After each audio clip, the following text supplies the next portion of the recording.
Não está, não é? Não sei, isto há bocadinho funcionou e agora não funciona. É só compartilhar. Você está compartilhando a sua tela? Estou. Ele está numa guia do Google? Veja agora se está partilhando. Agora sim. Agora sim. Ok, então vamos lançar isto outra vez. Obrigada por... Nós já estamos gravando, tá, Tereza? Então a gente pode fazer a abertura. In 1640, the institution of the Mas por o vídeo é Maximiza pra gente, Tereza. Só.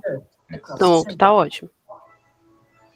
In 1744, the family built an impressive Baroque manor house, designed by the Italian architect Nicolau Nazon, and makes it the new central point of an important territory spread across the region. When in 1756, the then Chancellor Marquês de Pombal created the first demarcated wine region in the world, the Douro, the House of Mateus was among the most important producers of port wine, negotiating its limits and its regulations. From the 18th to the 20th century, the family, while administrating the house, was involved in the definition of Portugal's and Europe's politics, serving as militaries, as diplomats, or assuming public responsibilities in Portugal and in Brazil. Along the same centuries, the house kept being the center of the farm where, along with many other crops, the wine was always king. Taking profit of the altitude and of the deep knowledge of traditional varieties, the Mateus Rosé was born here.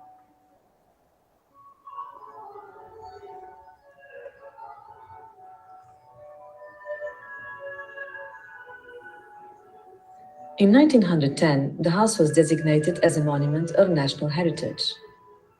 Along the 20th century, having left most of its pragmatic ends, it underwent a process of recovery, along with the redesign of its historical gardens and the preparation for the opening as a museum in 1960. In 1970, the Casa Mateus Foundation is created with the missions of preserving the material and immaterial heritage, studying and publicizing its archive, and developing a permanent cultural and educational program.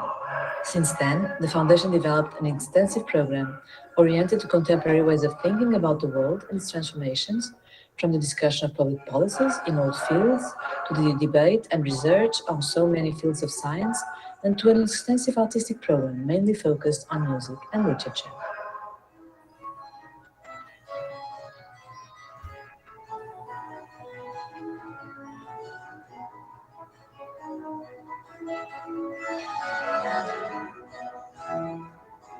Since 2015, preparing the way for its 50th anniversary, the Foundation set a process of self-interrogation on the impacts of environmental and digital transitions in its future.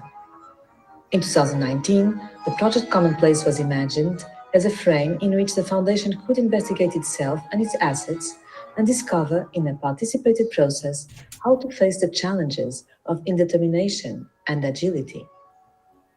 Its two first seminars, The Future of the Past, July 2019, and Transitions, January 2020, set the pace for the construction of a transition plan addressing the climatic, environmental, digital, economic, social, cultural changes we need to produce in order to produce our own future. In 2021, after almost 2 years of suspension of the regular course of things, everything becomes even more clear. A new relationship with our environment, based on responsibility and harmony, implicates a revolution on the ways we normally do things. On the ways, for example, we face farming, food production and distribution. On the ways we face the need of rewilding, favoring biodiversity, be prepared to create our own tools. For the years to come, in the frame of the Plan of Recovery and Resilience, the Foundation proposes itself as a laboratory in which to develop a complex of experiments aiming at a new understanding of ecological interactions and at the development of a new culture where common wealth and proper nourishment don't implicate the predation of our common place. In this frame, we're developing 3 main projects. Ecologic interactions. bringing together different partners to devise new circular and sustainable practices, linking high technology to traditional practices of agroforestry, understanding the links between food production, healthy nutrition, and gastronomy, investigating in self-fabrication to improve sustainability and custom-made solutions. School of Transitions, having at its center the vision of a close relationship between historic, cultural, and environmental heritages, the School of Transitions aims at understanding comprehensively the ways to transform the management of both those heritages and thus adapt to a world where a new balance is needed. The school is developed in partnership with the University of Trás-os-Montes and Alto Douro, the Institute of Next, the Ecologic Interactions Group, and the Chartier World Lab, involving major experts and people on the field with a special focus on younger generations. Chartier World Lab, Douro Transitions Hub. The foundation is honored to serve as a facilitator and a booster for the creation of the... Eu não quero roubar mais tempo, penso que o essencial está apresentado e sei que temos pouco tempo e queremos ouvir a professora Heloísa e a professora Denise. Basicamente é simplesmente uma pequena apresentação, uma parte de uma pequena apresentação que espero tenha sido enfim, elucidativa para aqueles que menos bem conhecem a Fundação. Portanto, resta-me voltar a dar-vos as boas-vindas, agradecer muito à professora Denise, muito a todos os presentes, um grande alô, professora Heloísa, professor Rui, Vieira Neri, outros que não se veem no ecrã, que sei que estão aí, bom, desejo-vos um bom colóquio e vamos nos vendo ao longo do dia. Muito obrigada, Tereza, por apresentar, né, a Fundação e nos apresentar essa multiplicidade de campos de atuação, né, da história às ciências ambientais. Né? Então, eu vou passar a palavra para a professora Heloísa, né, que é a tão aguardada professora, a motivadora disso tudo, né? Bom, então chegou a minha vez de falar. Espero que compreendam a minha emoção. Vou começar o dia ouvindo a voz de Dom Fernando. Já mexeu muito comigo, mas claro que a minha primeira palavra é de um profundo agradecimento à Tereza, à Denise, pela organização desse evento, que eu espero que seja o primeiro de uma série, né? Com esse pretexto do evento dos 300 anos do nascimento de Dom Luiz Antônio. Eu também estou comemorando 50 anos de contato com o Morgado de Mateus, com o quarto Morgado de Mateus, que aqui no Brasil é conhecido como Morgado de Mateus. E eu quero, nesses minutos, a partir, em primeiro lugar, como eu disse, desse agradecimento pelo evento, dizer um pouquinho da minha trajetória em relação aos meus estudos sobre o Dom Luiz Antônio. Em 1971, eu estava na pós-graduação na Universidade de São Paulo, me preparando para começar a pesquisa da minha tese de doutoramento em Portugal,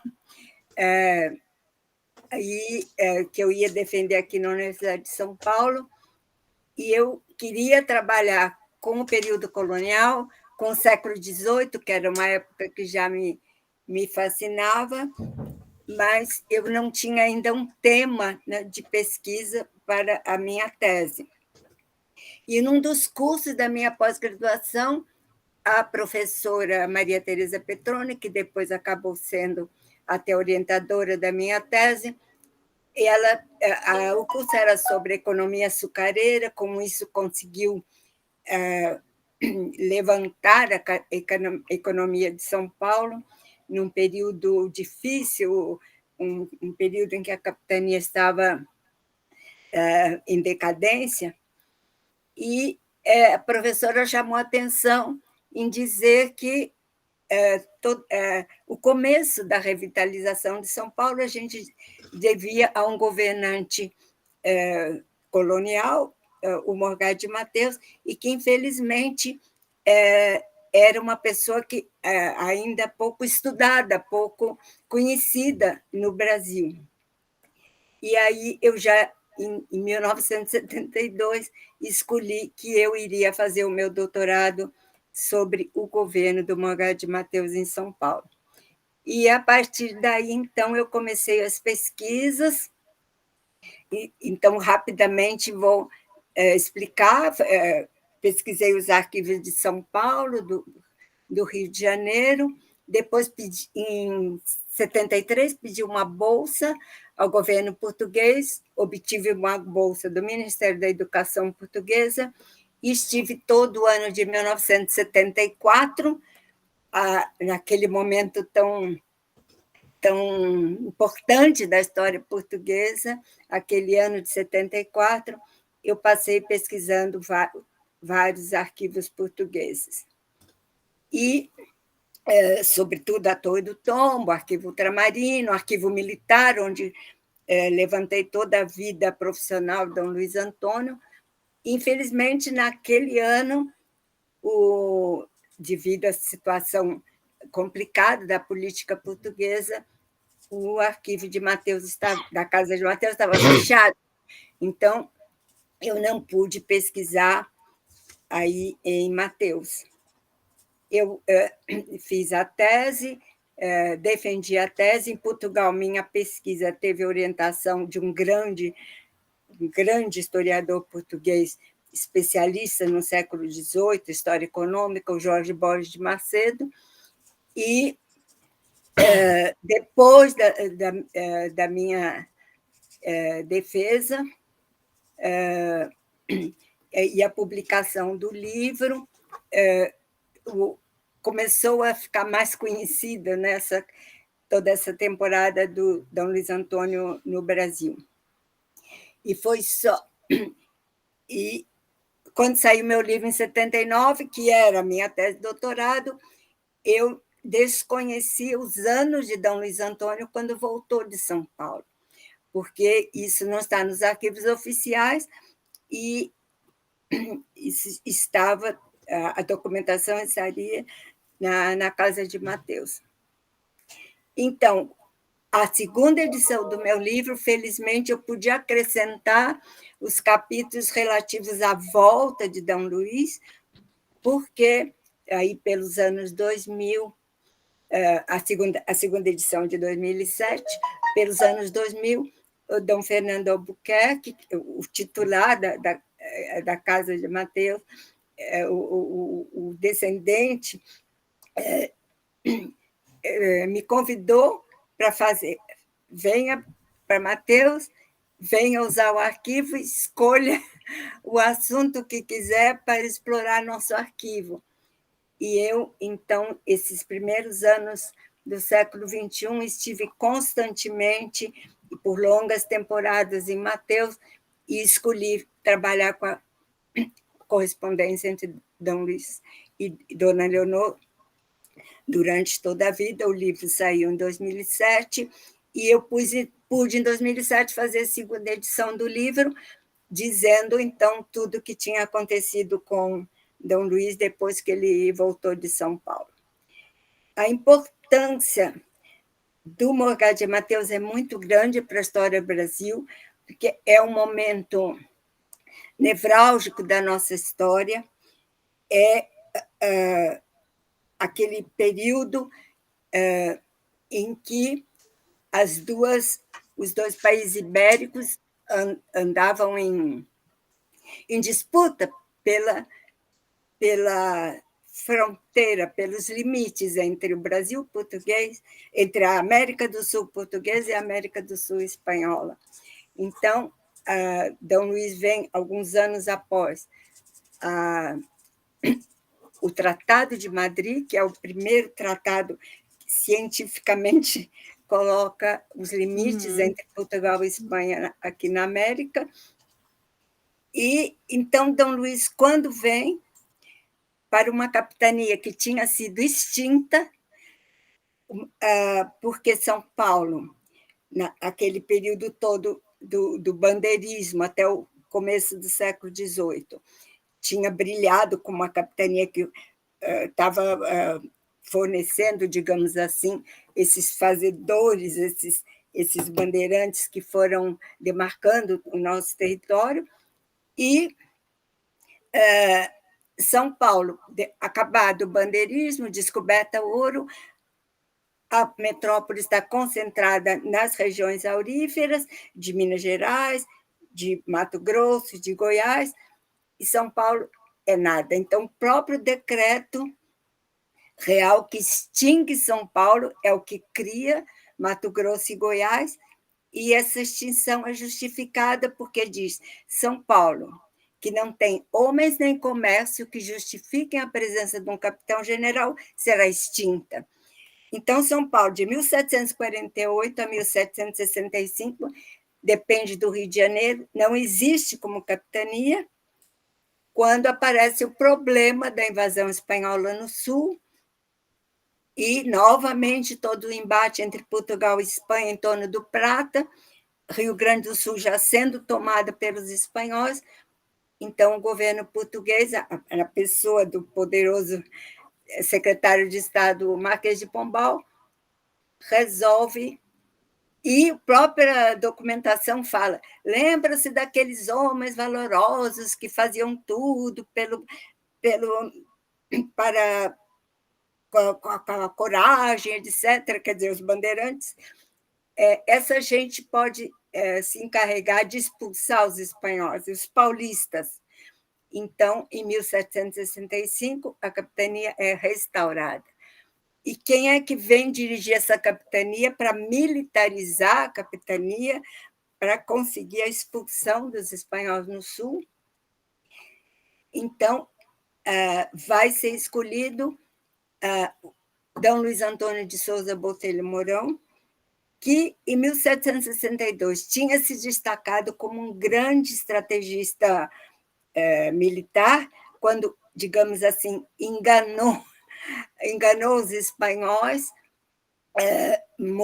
dando a impressão que tinha um grande exército por trás dele, conseguiu rechaçar os espanhóis que estavam invadindo a região do norte, a região de Trás-os-Montes, e ele foi notado na corte como um bom estrategista militar, era um fidalgo, então ele é escolhido para ser o restaurador, por isso aqui ficou com esse cognome, da capitania de São Paulo, a capitania restaurada, com esse papel específico da expulsão dos espanhóis.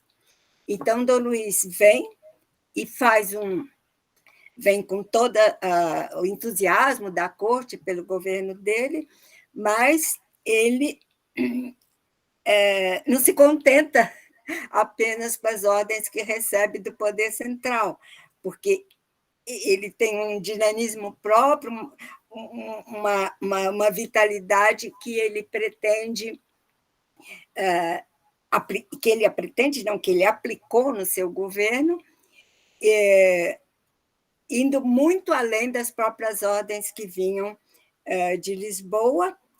Encarregou-se, sim, de militarizar, de levantar regimentos militares, consegue que os espanhóis voltem atrás, mas é o primeiro governante português na colônia brasileira que começa a se preocupar com o Oeste, né? Quando toda a preocupação anterior do governo português e também governo espanhol é a posse do prata, né? Ainda aquela ilusão de que o Rio da Prata levaria aquele ouro de Potosí lendário. E D. Luís começa uma política de revitalização econômica, demográfica, e querendo avançar para o oeste, ao mesmo tempo que obedece às ordens de reforçar todo o poder lusitano no sul. Então, para ser breve, esse Por isso é que o livro se chama Autoridade e Conflito, porque D. Luiz Antônio, ao mesmo tempo que obedece às ordens reais, começa a pôr alguma coisa dele próprio, né? Querendo avançar para o oeste, com a fundação do longínquo Presídio do Iguatemi, em terras de Mato Grosso. Então, mas o governo dele, com as medidas econômicas, a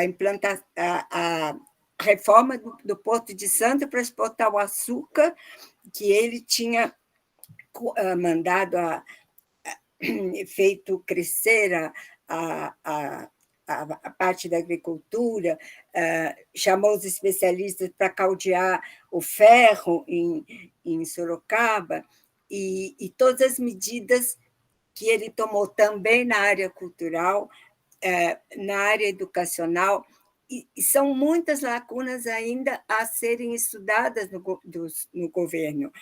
A atenção dele, inclusive, para a parte da música, que, felizmente, nós temos um grande especialista que já esteve aqui em São Paulo, a chamar atenção sobre essa questão da música no governo de D. Luiz, mas também tem a questão da arte, da escultura, aqueles pequenos aprendizes dos jesuítas na pintura, na escultura, a política dele para com os indígenas. Então, tudo isso são temas a serem ainda estudados. Então, acho que a esperança da Denise Moura e a minha é que os jovens retomem esses temas, porque ainda há muita coisa a ser estudada, há muita documentação em arquivos brasileiros e portugueses. Então, eu queria encerrar, que acho que já estou tomando tempo, mas agradecer e desejar muito bom êxito para esse nosso evento e que ele se repita. E eu termino dizendo que, nesses 50 anos, sempre eu publiquei muita coisa, apresentei em congressos temas ligados ao Morgado de Mateus e que ainda estou trabalhando no diário. Espero esse ano terminar o diário completo, não é? Porque em Mateus nós temos aquela parte passada limpa até o ano de 68, mas no Rio de Janeiro está o diário completo em forma de rascunho, que eu já há anos e anos estou trabalhando nisso, a leitura já está completa, agora eu estou fazendo as notas e espero fechar o ano D. Luiz Antônio aqui em São Paulo, publicando o Diário de Governo. Então, eu desejo muitas felicidades. A Tereza queria falar. É só um minuto para agradecer imenso. Faço os votos de que estes temas sejam estudados. Fico no aguardo das suas publicações, que muita falta nos fazem. E queria também só dar uma nota, é que os 300 anos de D. Luiz Antônio coincidem com os 200 anos do Brasil, e esta relação entre estas duas efemérides penso que merecia ser reforçada, o papel de D. Luiz Antônio depois no nascimento desse grande país, enfim, e todas as coisas que aconteceram no entretanto, seria um tema para abordarmos este ano. E, Denise, eu peço desculpa, sei que o tempo já está ultrapassado, mas fiquei tão feliz de ouvi-la, professora Heloísa, que não resisto a dar esta nota de... Espero que este ano de 22 seja, de facto, um ano em que muitos estudos apareçam, sejam publicados e comunicados, assim, desta forma ou de outra, que nos for permitida. Muito obrigada. Obrigada. Professora Heloísa Melotto, muito obrigada pela sua fala, e agora estamos com uma responsabilidade bem maior. A sua presença demarca isso. Eu quero ser extremamente breve, antes de começarmos a nossa primeira mesa, eu gostaria muito de abrir esse colóquio, revisitar e inovar, né? Que surgiu muito dos meus 5 anos de trabalho com a história do mapeamento do sul do Brasil, e o livro da professora foi, assim, estava ali do meu lado, era um livro de cabeceira, que está todo riscado, com várias cores, e de algum modo todos nós que estamos aqui somos filhos, né, desse livro maravilhoso que é a Autoridade e Conflito no Brasil Colonial, e eu gostaria de abrir esse colóquio com uma epígrafe da abertura da edição de 1979 do livro, e eu transcrevi um trecho apenas, né, onde o próprio, né, Dom Luiz de Souza, é uma fala de Dom Luiz de Souza, ele fala que o criar está na responsabilidade de qualquer homem. Então, colocando à parte, né, o caráter histórico e de gênero, né, da frase dita pelo Dom Luiz de Souza Botelho Mourão, a gente sabe que em algumas conjunturas a demanda pela responsabilidade de criar, ela pode ser mais ou menos urgente, né? Nós vivemos essa conjuntura onde há uma demanda, né, para salvar vidas, e salvar vidas a gente sabe que também pode se dar motivando, né, as pessoas, a gente motiva as pessoas. Então, esse colóquio, ele tem muito essa expectativa, mesmo que foi apontado pela própria professora Heloísa Belotto, que é colocar todos os interessados, jovens, mais jovens, menos jovens, diante de acervos, diante de temas, de um período do governo, do século XVIII, para que a gente possa gerar mais projetos, não só de pesquisa, mas também de difusão do conhecimento. E eu acho que autoridade e conflito no Brasil colonial, tendo em vista a época, né, em que ele surge, a década de 1970, né, tendo em vista o significado, né, dessa década, tanto para a história do Brasil como de Portugal, ele é um livro ele foi um livro que criou, que inovou, que abriu frentes de pesquisa, e é por isso que estamos aqui, né? Então, a professora Heloísa Belotto realmente levou à frente essa ideia, né, essa opinião que estava expressa ali na fala, né, do Dom Luiz de Souza Botelho Mourão, no século XVIII, e já, portanto, nos anos 70, né, se enveredando pela história política, administrativa e dialogando, né, com aqueles historiadores anglo-saxãos que foram os que mais se dedicaram à história política e administrativa, enfrentando, portanto, qualquer ressentimento, né, que a gente qualquer ressentimento pós-colonial, como a professora Laura de Melo Souza já apontou num belo ensaio dela, né, quando ela dizia sobre esse certo mal-estar com a história política e administrativa que fez com que a gente deixasse isso um pouco de lado por um bom tempo, né, e aí historiadores estrangeiros se dedicaram a isso. Mas não, nos anos 70 a professora já estava entrando nessa vereda e abrindo caminhos de pesquisa. Eu acho que agora é o momento da gente começar, né? E vamos dar início ao colóquio, temos uma jornada, vamos dar início à primeira mesa, e então eu vou preparar tudo aqui para nós começarmos e apresentar essa mesa.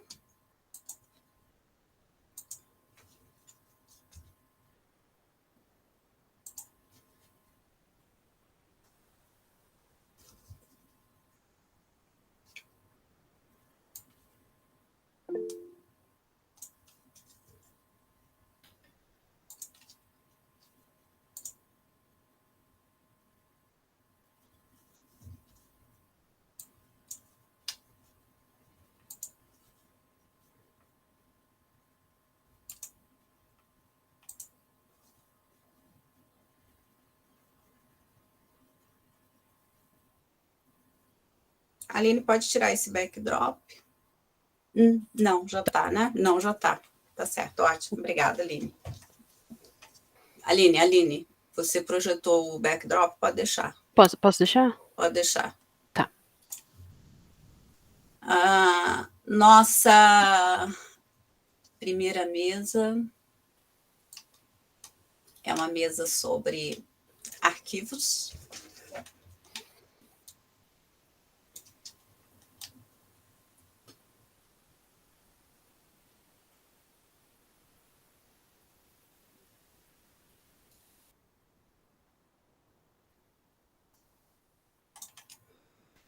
Ok.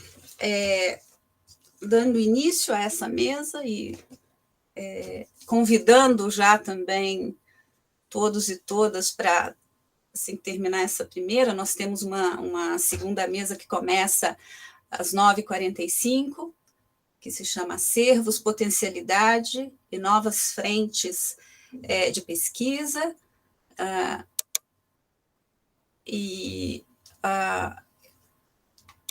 Nós temos agora, portanto, a mesa Modelo de Abordagem, Organização e Acesso do Sistema de Informação da Casa de Mateus. Agradeço ao professor Armando Malheiro, ao professor Ricardo Mingorance, pelo aceite, pelo engajamento, né, também na organização do evento. O Ricardo Mingorance esteve diretamente relacionado, né, com a organização, a gente trabalhou ali lado a lado.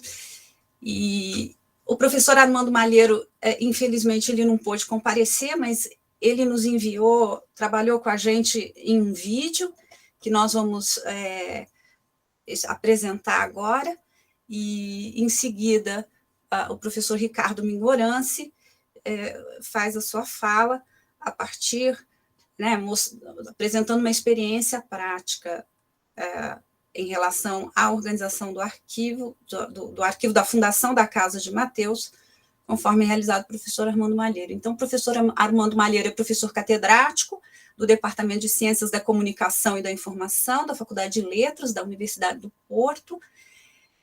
Já participou como professor convidado e como pesquisador colaborador em projetos científicos e programas de mestrado, doutorado, pós-doutorado em várias universidades brasileiras.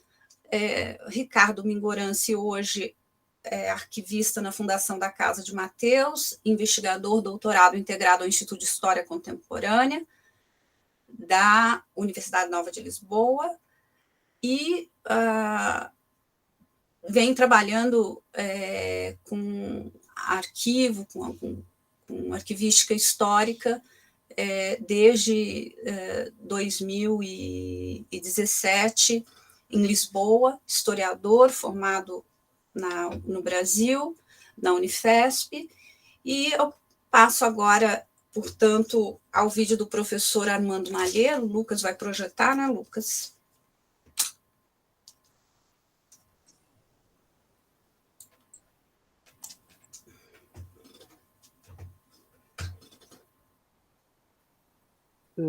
Começo por saudar a professora Denise e todos presentes neste colóquio, que é também o colóquio Visitar e Inovar, dedicado ao Quarto Morgado de Mateus.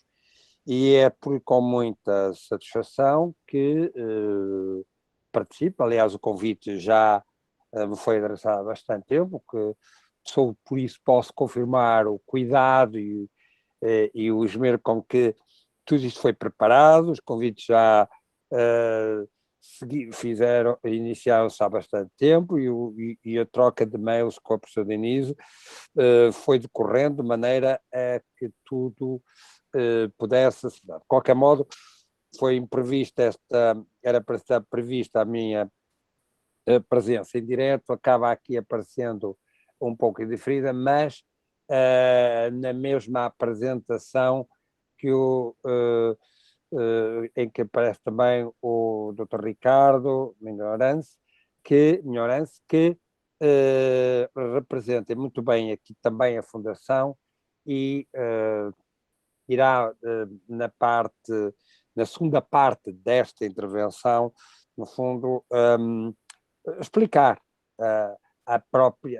os aspectos práticos da aplicação de um modelo de organização que foi testado na Fundação Casa de Mateus e que hoje já se tem aplicado sobretudo a partir do início deste século, a partir de 2002, 2003, que foi exatamente onde começou a grande aplicação do modelo, foi exatamente na Casa de Mateus, e eu vou começar por explicar muito rapidamente como se deu esta coincidência, digamos, e pude-o fazer tendo tido também o privilégio e a sorte de ter convivido nesse período com alguém que muito prezo e para o qual tenho uma enorme simpatia e estima, que é a professora Luísa Beloto.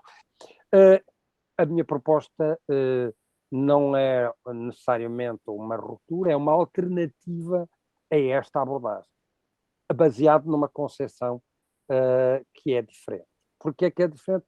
Porque o conceito de sistema não tem nada a ver com o conceito de fundo. O conceito de sistema,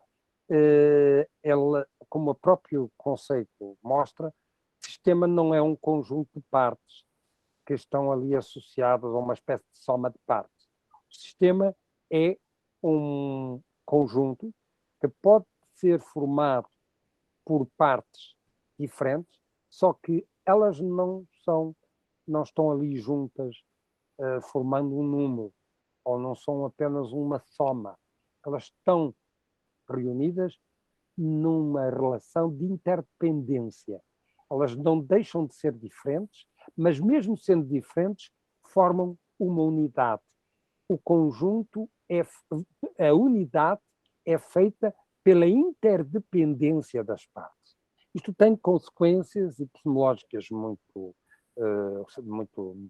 profundas e altera completamente o quadro. Ou seja, isto não é os documentos não estão ali reunidos por acaso. Portanto, se eu olhar para o acervo de uma família como um sistema, isso significa que eu tenho que ter em conta vários aspectos.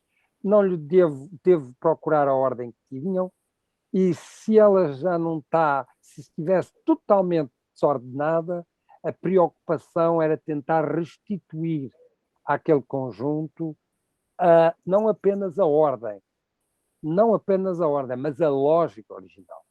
Porque senão aquelas partes, se eu mexer nelas, vou passar a imprimir-lhes a minha marca, o meu pensamento, as minhas preferências, as minhas necessidades, apagando completamente aquilo que foi as necessidades, o contexto, a mentalidade e as necessidades de quem as produziu, de quem produziu aqueles documentos. E, portanto, há aqui um dilema.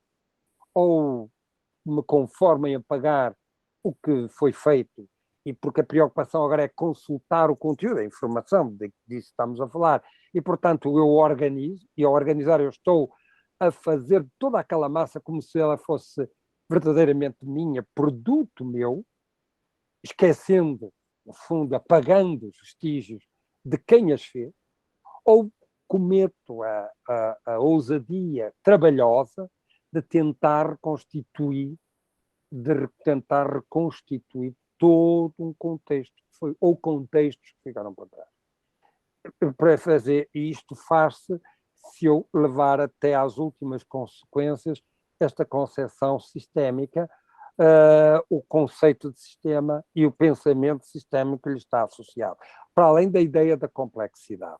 Porque, de facto, a ideia da complexidade ainda fica mais clara, se é possível, com a ideia de que uma coisa que não posso fazer se seguir esta via sistémica é comodamente separar e trabalhar separadamente livros que vieram da família de Mateus separá-los completamente dos documentos produzidos ao longo das gerações da família de Mateus, e depois também colocar numa outra gaveta, ou numa outra janela, os objetos, os móveis, os quadros que estão em Mateus. Separar estes artefactos todos é antissistémico. Relacioná-los é sistémico. O que parece mais fácil, e a história mostra, a história custodial das entidades custodiadoras ao longo do tempo, mostra que havia mais imediata, na ilusão de se melhor atender rapidamente o usuário, é pela via de separar. Separar, porque o que é impresso é livro, vai para a biblioteca, o que é manuscrito vai para o arquivo e o que são objetos vão para o museu. Tudo isto separado. Mas se alguém começar a perguntar, este contador, quem o trouxe da Índia? Não sabemos responder, porque isso... E o próprio contador, o móvel, não responde. Se eu apenas atender aos documentos, fico a olhar só para a parte patrimonial e depois nas cartas poderei ter dúvidas, porque as cartas podem referir a livros de que se liam, mas isso era da biblioteca. E estamos a esquecer que, no fundo, toda esta documentação foi tendo produtores que eram os que também compravam e liam os livros, que também usavam os móveis e que habitavam a casa. Este é que é o contexto sistémico e complexo. Reconstituir isto até onde for possível não é tarefa apenas, não é tarefa do historiador, porque começa a ser tarefa daquele que, em primeira linha, antes do investigador, tem contacto e tem a responsabilidade de comunicar esta realidade. Portanto, é o profissional da informação, como eu gosto de lhe chamar, seja o arquivista, seja bibliotecário, seja museólogo. É a ele que cabe o trabalho que não é fácil, mas que é o único que é capaz de, com falhas e com lacunas, sem dúvida, mas de poder reconstituir o contexto. E isso não é substituir o trabalho do historiador. Uma das críticas que esta proposta teve em 97, nunca mais me esqueço, é que no final foi dito assim, depois de eu apresentar. Isto é um trabalho de história, senhor. Isto não... eu fiquei assim um bocado surpreso, porque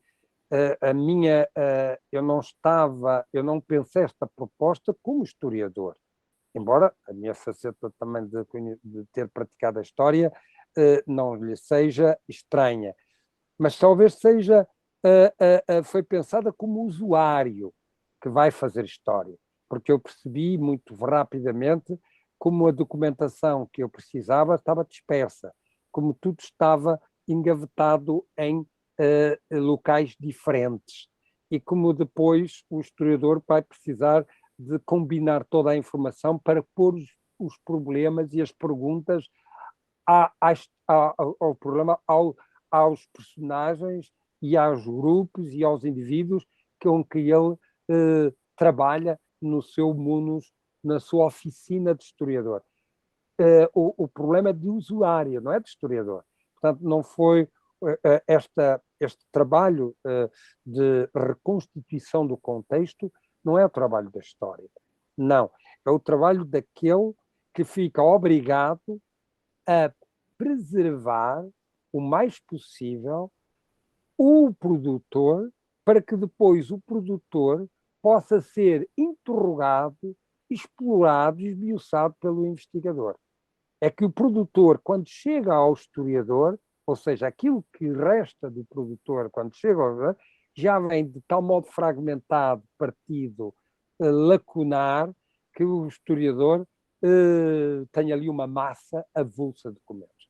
Ao profissional da informação, ao arquivista, compete, numa perspectiva sistémica, reconstituir até onde lhe for possível o produtor. O caso de Mateus, para eu terminar a minha intervenção e deixar depois que o Dr. Ricardo possa depois explicar na atualidade, porque a Fundação de Mateus é uma família que com a Fundação se mantém viva, portanto, isto não são tão frequentes estes casos, e, portanto, desafiando o próprio futuro. O caso de Mateus tem a singularidade de existir património, e essa é uma condição importante para que nós possamos encontrar os acervos documental reunidos. Muito do acervo documental das famílias fragmenta-se e vai sendo incorporado, porque também as famílias dividem-se, o património é vendido e é preciso entregar ou entregar selecionando, muitas vezes, que também já é dramático, porque essas escolhas são muito subjetivas e fragmentam e destroem, no fundo, destroem memória, mas, enfim, entregar a documentação, porque, entretanto, deixa de haver o espaço onde ela foi sendo usada e acumulada. O caso de Mateus, como há outros, felizmente, desafia esta tendência geral que ocorre.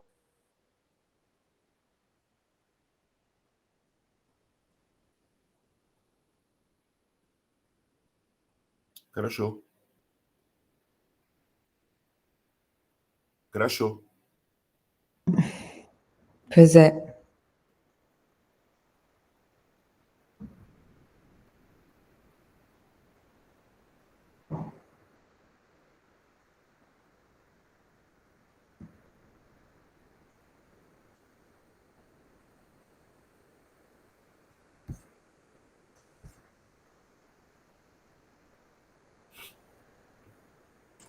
Professora, Pessoal, Oi, Lucas. Oscilou o sinal, mas eu parei. Tá voltando, também né? entendi que parou.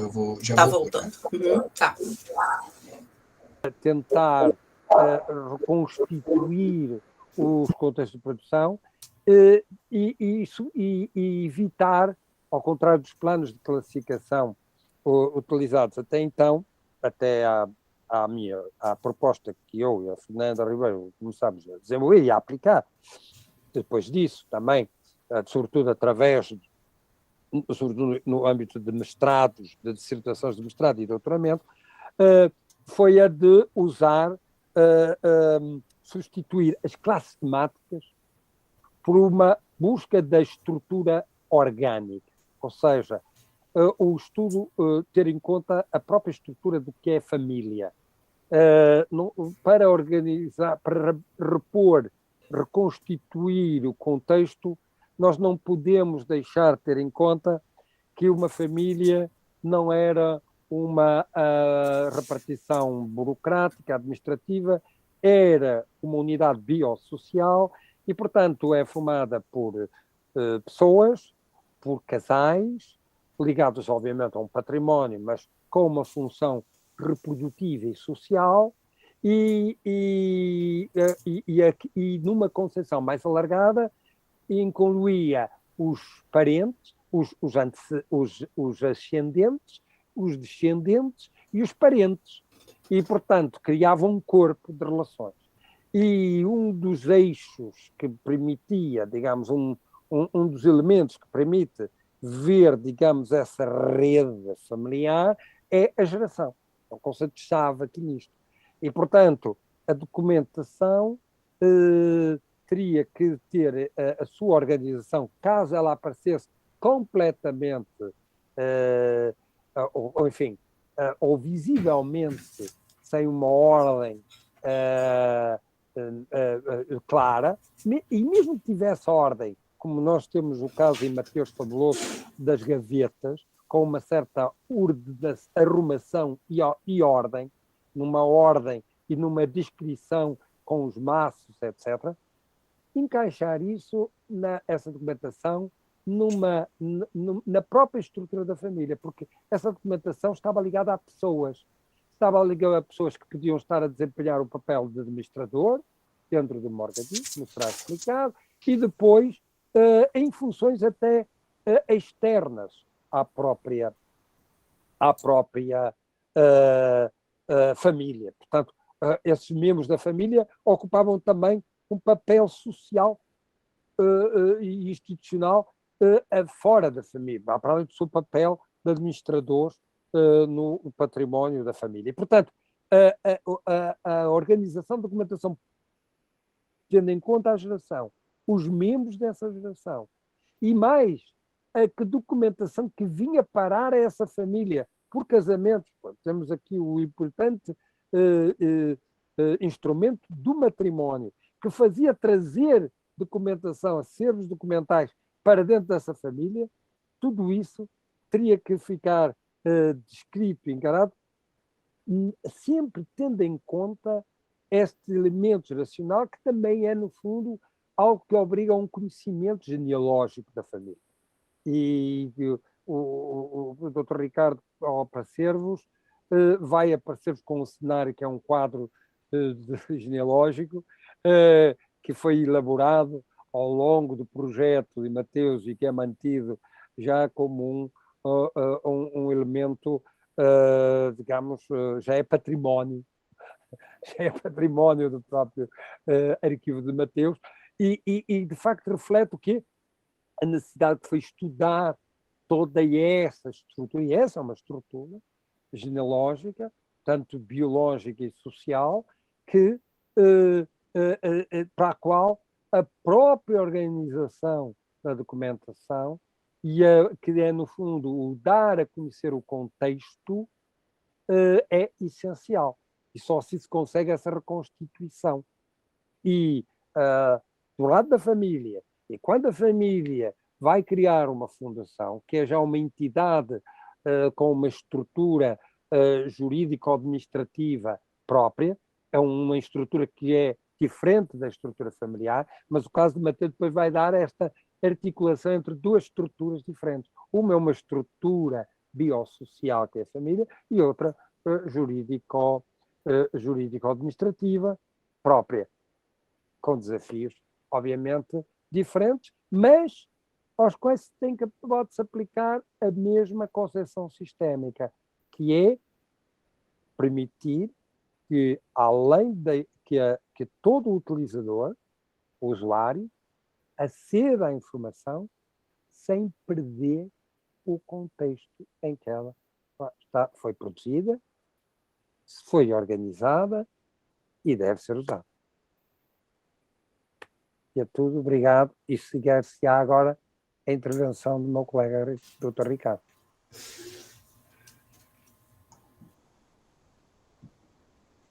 Ricardo, passa a palavra, então. Pronto. Obrigado, professor Denise. Agradeço a professora Denise pela essa organização e pela trabalharmos aí ombro a ombro, a doutora Tereza também. Acho que foi um longo período, mas enfim, chegou o dia. E a professora Belotto, que realmente é a pessoa que nos inspirou tudo isso, e nos deixou, mais do que muitas respostas, uma série de outras perguntas que a gente costuma fazer agora, tanto do seu livro, quanto da documentação existente do Dom Luiz Antônio aqui. Bom, o professor Malheiro, pegando todo esse gancho dele da questão do modelo orgânico funcional, que é que eu vou explicar aqui, eu diria ao Lucas que pode também reproduzir já, então, a apresentação, ou prefere que eu reproduza, Lucas, como quiser? Obrigado. Muito bem.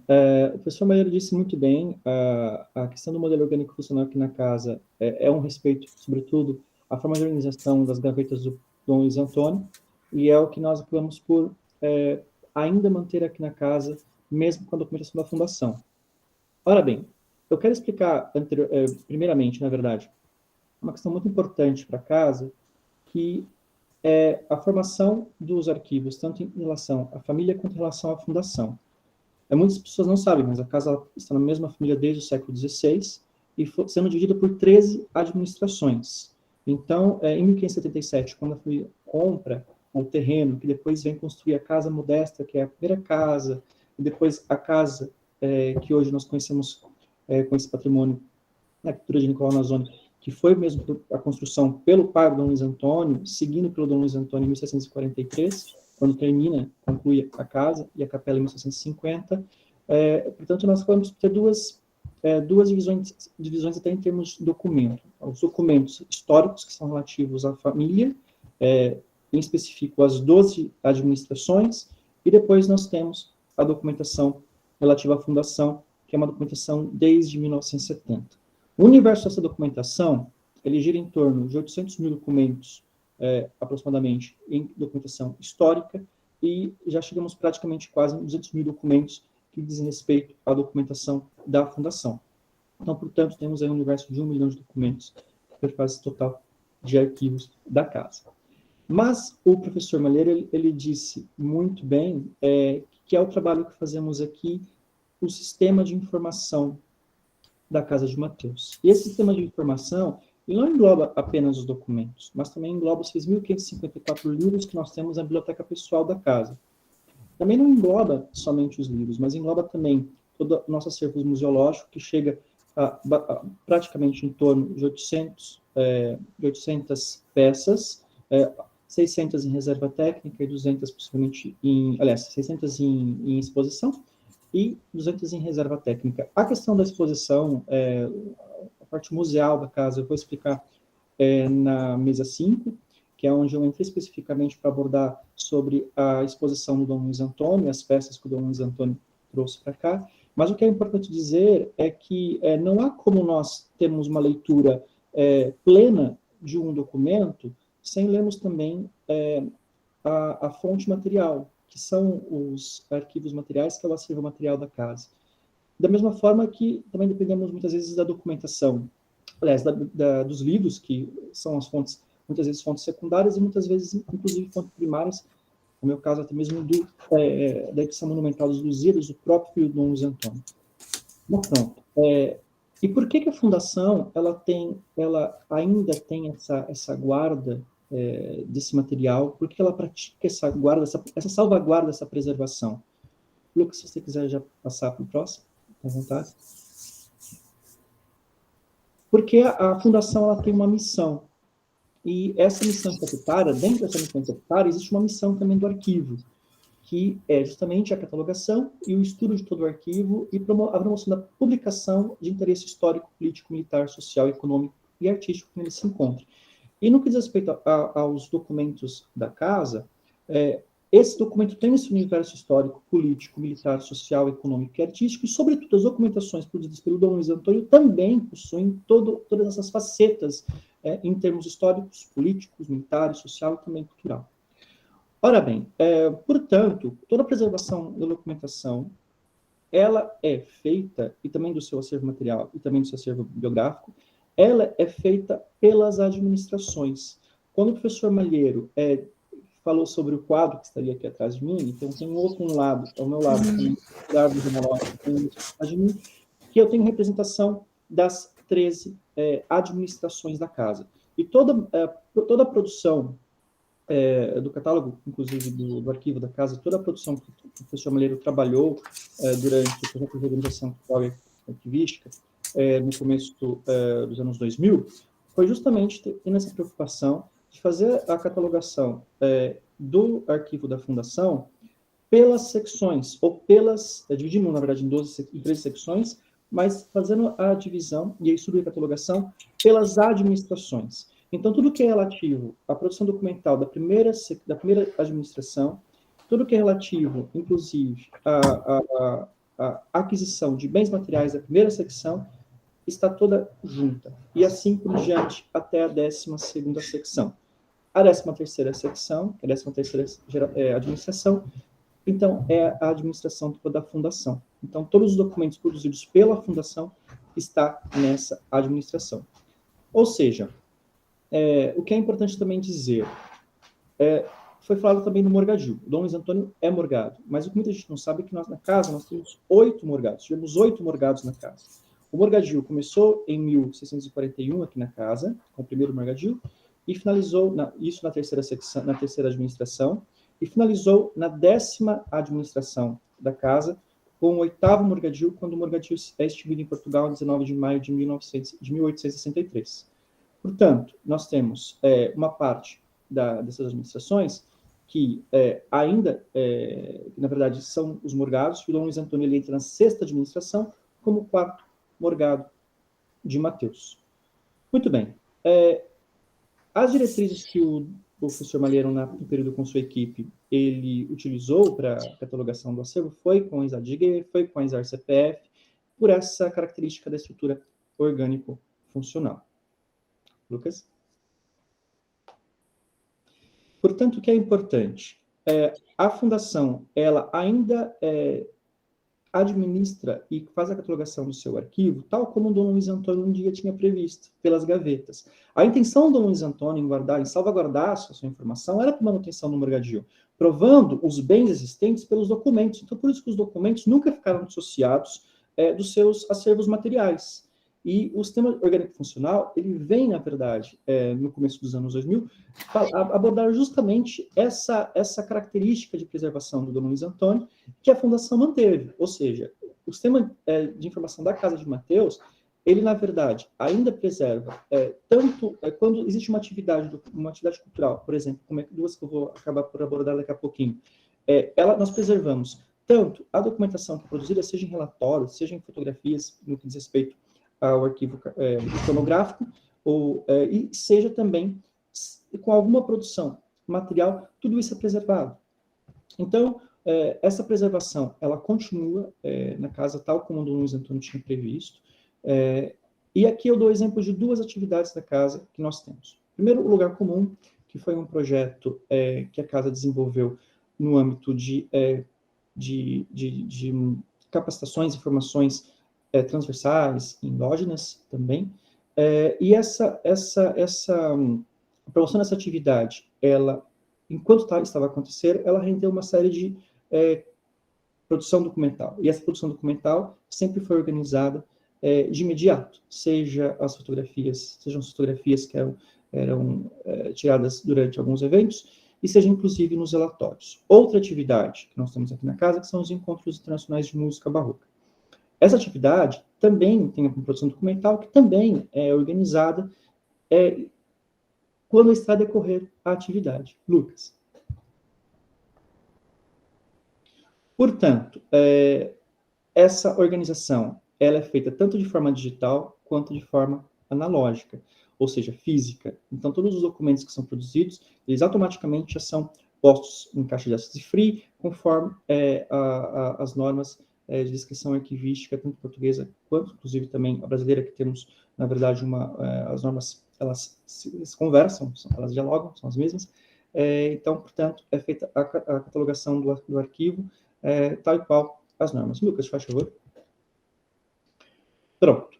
E, em termos de descrição arquivística, nós temos aqui, respeitando todas as zonas, as estruturas da ESADG, tudo que é produzido também está catalogado, ou seja, também está, de certa forma, inventariado. E tudo isso para que nós possamos saber quem participou da atividade, o que era aquela atividade. Então, essa, por exemplo, é uma pequena tabela referente aos relatórios de 2020 da atividade do Lugar Comum. Então, quais foram todas as atividades relativas ao Lugar Comum, quem produziu, quais foram os participantes. Porque uma das coisas, por exemplo, que é muito importante e vê-se na documentação do Dom Luiz Antônio, não é apenas aquilo que ele fazia durante o seu governo no Brasil, o que ele fez durante a sua administração da casa, mas, sobretudo, algumas pessoas com quem ele se relacionou, as atividades, a descrição com um certo pormenor das atividades que ele realizou. Isso não se vê muito em outros documentos, e essa visão do Dom Luiz Antônio em preservar toda a sua informação, em preservar, inclusive, tudo que ele vivia, tanto em seu diário, tudo que ele fazia, tanto em termos administrativos, quanto em termos também pessoais, isso nos permitiu observar quais foram as relações que ele teve durante toda a sua administração, seja como governador da capital de São Paulo, seja a nível pessoal, e conseguir costurar e verificar, na verdade, quais foram essas pessoas que também estavam presentes nesses documentos. E também entender um pouco da história dessas pessoas, entender um pouco sobre as relações, e problematizar e historicizar essas relações. E, de igual modo, fazemos aqui. Não fazemos diferente daquilo que o Dom Luiz Antônio fazia. Preservar toda essa informação e preservar, inclusive, quais são as pessoas que participam das atividades, quais são as pessoas que estão relacionadas com a Fundação, o que elas, na verdade, acabam por contribuir Então, isso está preservado. Há uma relação daquilo que se fazia no passado com o que se faz hoje. É por isso que o lugar comum acaba por ter a nomenclatura de o futuro do passado.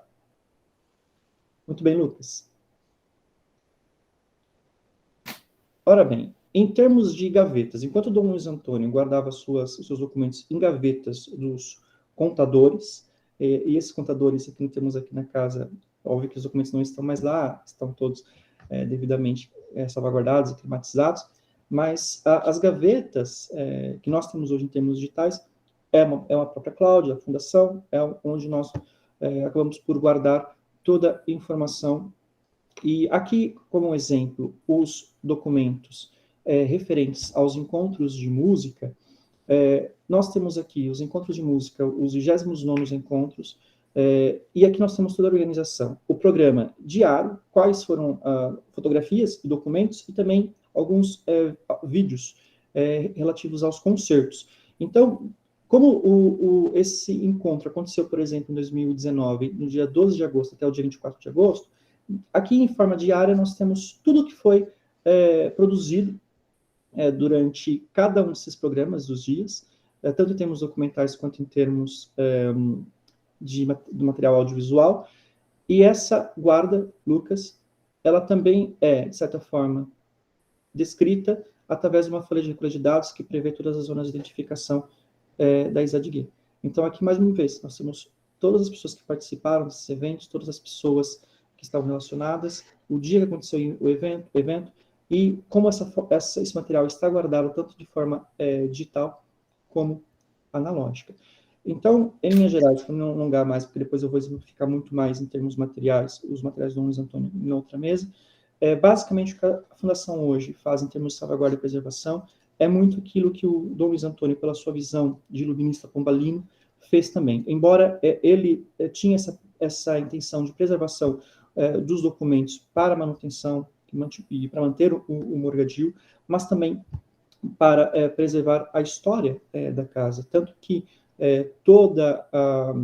esse critério, esse rigor de preservar os documentos da casa foi passado de geração a geração e chegou até os dias de hoje, até a 13ª geração para a Fundação. E essa passagem era feita em testamento. Então, no testamento havia esse rigor, era posto isso, essa orientação ao filho, no caso do Dom Zé Maria foi posto, Dom Zé Maria também colocou esse critério, esse rigor em seu testamento. Lucas? Então, era isso que eu queria trazer um pouco. Agora eu posso responder outras questões, já que o professor Maria não está, mas posso responder as questões relativas ao sistema orgânico funcional. E, basicamente, eu acho que era isso que eu queria expor. Se alguma coisa não tem ficado claro, a gente agora tira a dúvida. Professora. Muito obrigada, Ricardo. Eu abro, portanto, a palavra ao público. Nós temos aí, até a próxima sessão, nós temos pelo menos uns 20 minutos, né? E então, quem quiser fazer questão, pode postar aqui no chat, que eu faço a leitura. Tereza, acho que gostaria de fazer a primeira pergunta, então passo a palavra ao público.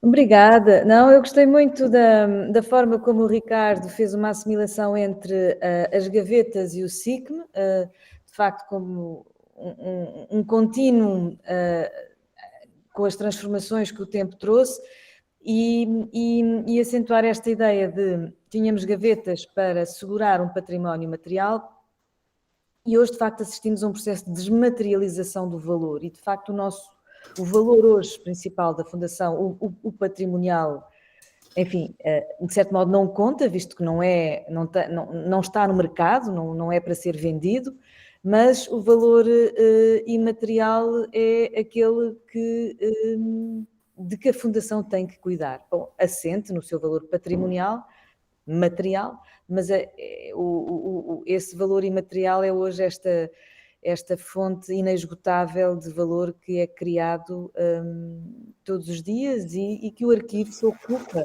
de ir preservando. Gostei muito desta ideia, era só para sublinhar, parece-me que é uma ideia ao mesmo tempo antiga e contemporânea, E pronto, é só um ponto de reflexão que me ocorreu com a exposição do Ricardo, que agradeço, na sequência do professor Malheiro.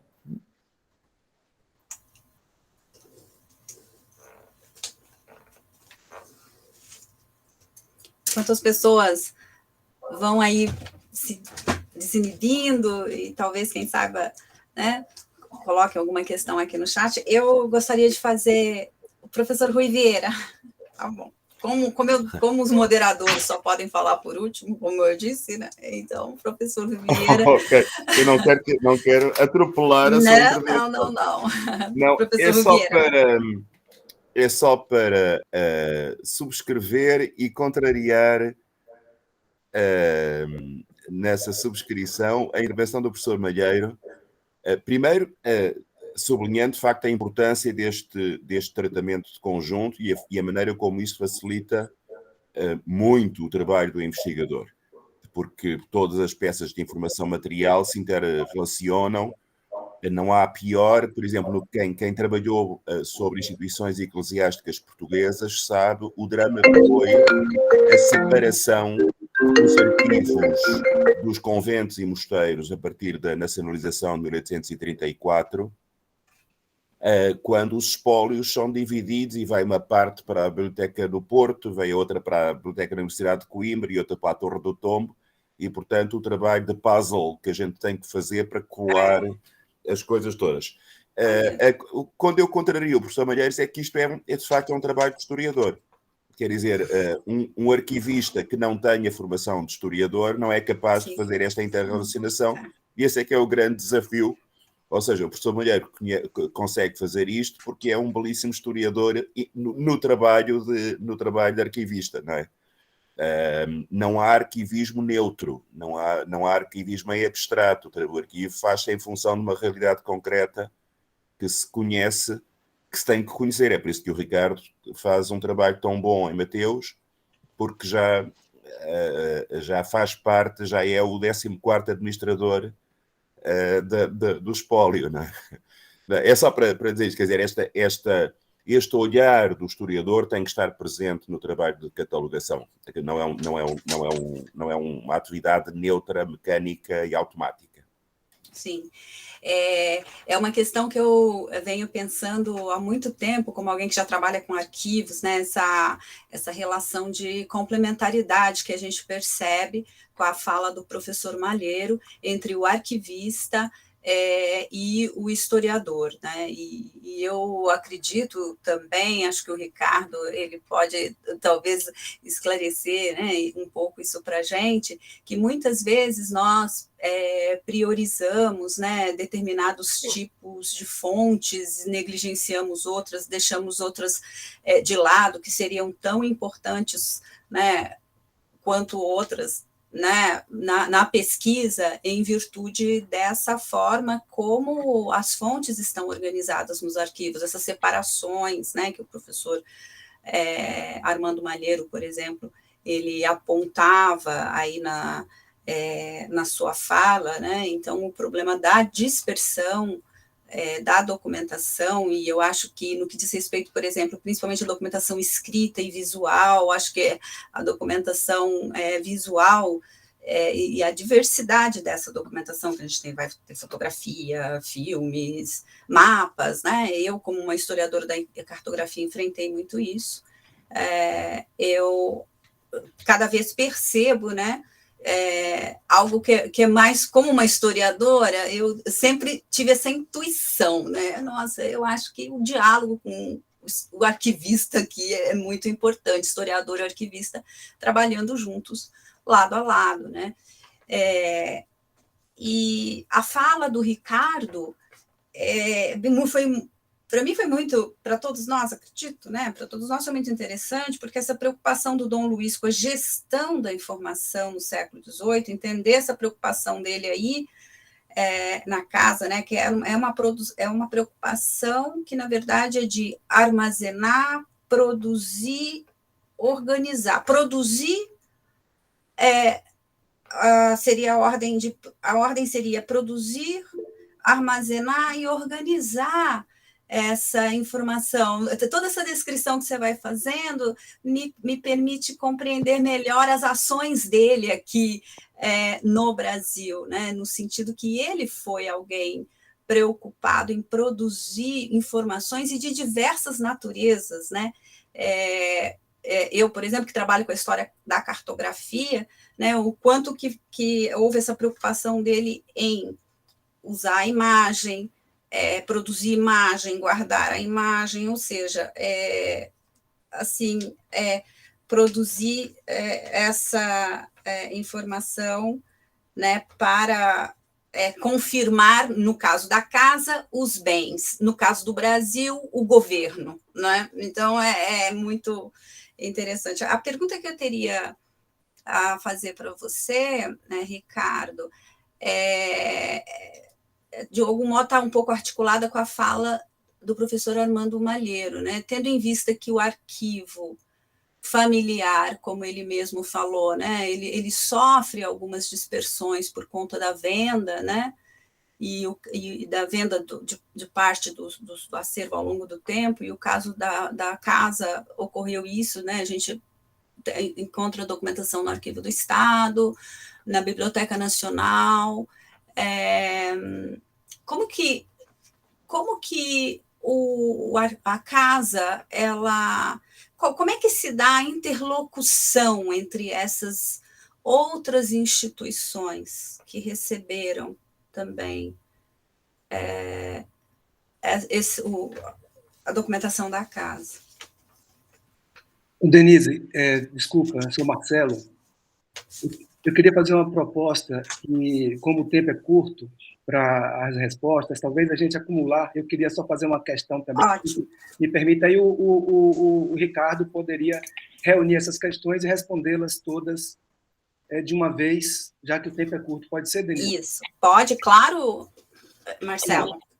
Bom dia, é um prazer muito grande estar aqui. Depois eu terei a oportunidade de falar um pouco. Eu queria, assim, tirar, talvez não sei se o Ricardo teria condições de responder a um problema colocado pelo Malheiros, né, Malheiros. Eu faço, e fica, Ricardo, à vontade, aliás, um prazer em rever meu conterrâneo. E fique à vontade, claro. Eu não sei se eu compreendi bem a colocação do Malheiros. Eu não sei se ele distingue o conceito de sistema do conceito de fundo.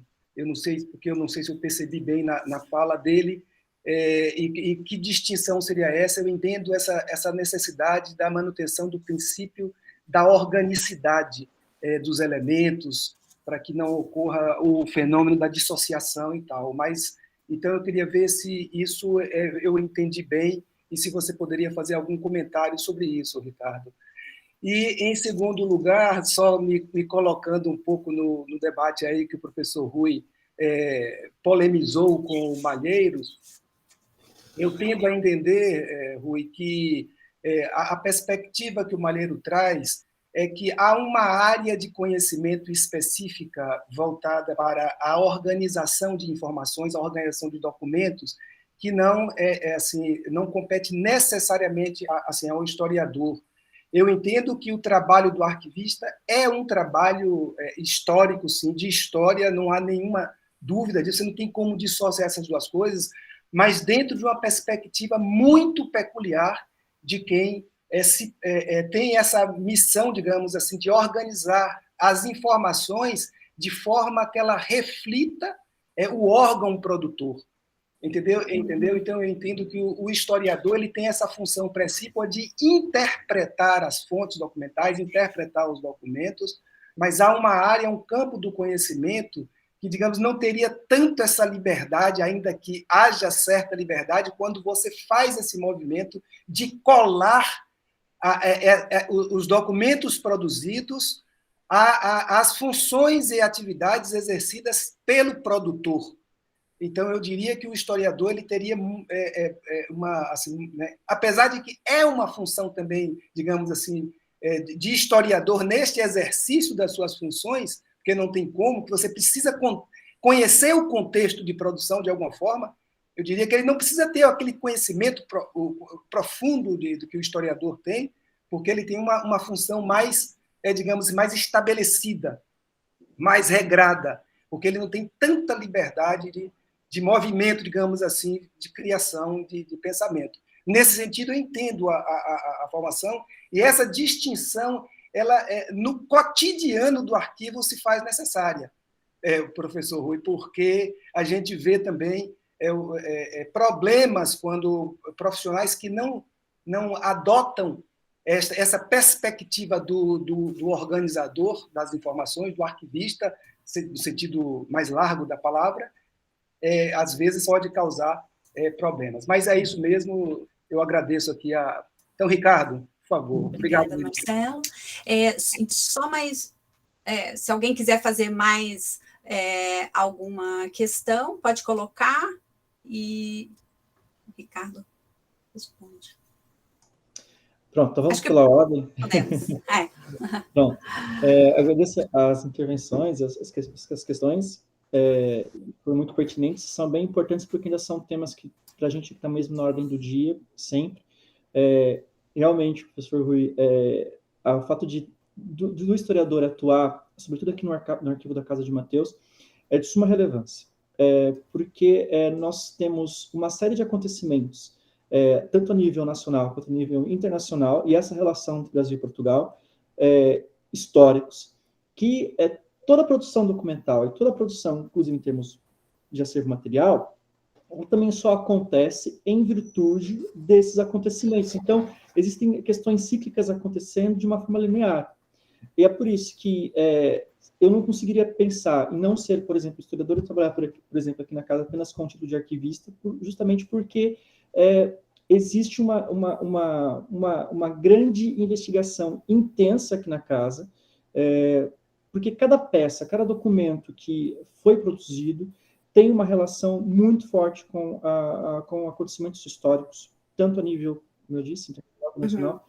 Então, é importante. E eu acho que uma das grandes chaves aqui na casa, para trabalharmos essas investigações, é a questão de eu não estar sozinho. Eu sou historiador e conheço muito das temáticas da nossa envolvente em questões do Brasil.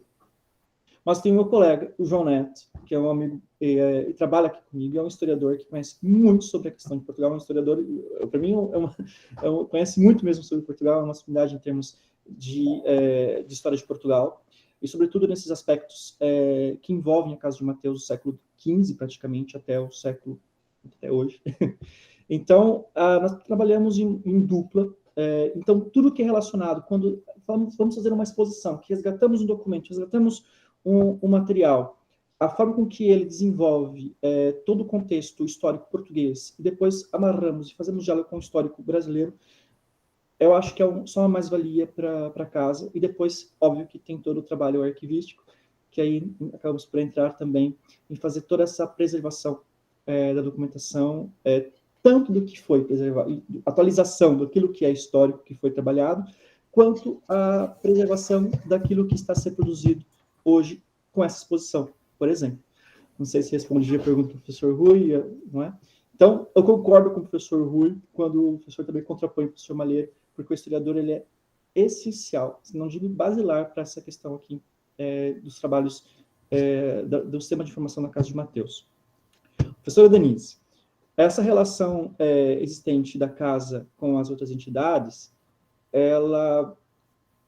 eu penso que ela existe de certa forma, e acho que esse colóquio é um produto disso, mas ela existe sobretudo por conta dos pesquisadores. Então, acho que os investigadores, pensando os documentos existentes em cada um desses lugares, e ao amarrarmos tudo isso, conseguimos fazer uma organização intelectual. Mas há um detalhe muito importante, porque, embora tenha havido um momento histórico da casa em que esses documentos foram dispersos de alguma forma, isso também, de certa forma, em algum nível, está documentado. Entre os anos 1952 até 1962, quando se deu a venda de parte do arquivo que dizia respeito ao Brasil, do Dom Luiz Antônio, para a Biblioteca Nacional, todo mediado pelo Celso Ferreira da Cunha, então, na ocasião, entre 59 e 62, da Biblioteca Nacional, isso só aconteceu mediante uma série de correspondências, cartas que nós temos, primeiramente, entre o Marcos Carneiro de Mendonça, que foi um historiador, jogador de futebol, um guarda-redes ou um goleiro na seleção do Brasil, e fez essa mediação com o Dom Francisco, que foi a 12ª geração, a administração da casa, e quando ele faz essa mediação, ele faz esse contato, primeiro contato, dizendo que existia essa intenção de aquisição de documentos que eram importantes para o Brasil, mas já em 51 há algum início, uma correspondência, sobretudo relativa ao Paraná, por exemplo, ao Museu David Carneiro, que também tinha interesse em alguma documentação existente aqui na Casa de Mateus. Portanto, nessa década de 50 e 60, e aí a nível histórico conseguimos observar que Portugal vivia um momento político importante, o Brasil vivia um período importante, no período que era o período basicamente varguista, o segundo momento do Vargas. Então, há ali a tentativa de construção, de identidade do Brasil, a construção daquilo que o Brasil ainda não tinha, que era construir a identidade do Brasil. E construir a identidade do Brasil por meio da aquisição e da leitura desses documentos e da leitura da fonte primária para construir uma nova história, sobretudo era um período que o Instituto Histórico Geográfico do Brasil estava a construir a sua enciclopédia brasiliana, então todos esses documentos foram trazidos no bojo disso. Portanto, a relação dessas entidades arquivísticas, sobretudo nesse momento, foi documentado. Foi um momento da história, e a gente não pode ignorar isso, foi um momento da história da fundação da Casa de Mateus que está documentado graças ao apanágio da família de preservação da documentação da casa e nunca a eliminação, mas sempre a sua salvaguarda. Então, hoje, eu penso que é também muito importante a continuidade disso, e o que estamos a fazer aqui, basicamente, o resgate dessas investigações, pesquisas, esses estudos feitos em várias entidades arquivísticas acerca da casa do documento de Dom Luiz Antônio, não deve ficar só acerca do Dom Luiz Antônio, mas o resgate de todo o estudo que se faz sobre a Casa de Mateus e os documentos que estão em outros lugares, não só no Brasil. Então, isso é um estudo que deve, sim, ser posto na mesa, e a Fundação tem todo o prazer em aparar essa atividade, essa possibilidade de investigação. Chaves, não sei se respondi, professora, a questão. Para encerrar, em 1 minuto, Chaves. Sim, existe uma grande diferença entre fundo e sistema de informação na Casa de Mateus. O sistema de informação na Casa de Mateus, como tinha dito, ele engloba o arquivo, a biblioteca e o museu da casa. O fundo, na verdade, é o fundo Casa de Mateus, mas porque nós não temos outros fundos aqui na casa que não seja da Casa de Mateus. Então, esse conjunto documental da Casa de Mateus está dividido em suas 12 secções, e depois, cada uma dessas 12 secções também tem as suas subsecções, que diz respeito à mulher e aos filhos, ou algum, como o professor Maíro bem diz, algum agregado da casa, em termos dos casamentos que aconteciam com os filhos. Então, sim, o fundo é a Casa de Mateus, as outras secções, e as subsecções, as descendências dessas secções. Chaves, não sei se eu respondi, mais alguém tem alguma pergunta? Se não, faço a professora Denise. Ricardo, muito obrigada. Nós ainda temos, até a próxima sessão, mais ou menos uns 8 minutos, o suficiente para ir para o outro link. E se nós não tivermos nenhuma questão mais, eu encerro, portanto, essa sessão, e convido todas e todos para se dirigirem para o link da sala número 2, onde a gente vai falar de acervos, potencialidades e novas frentes de pesquisa.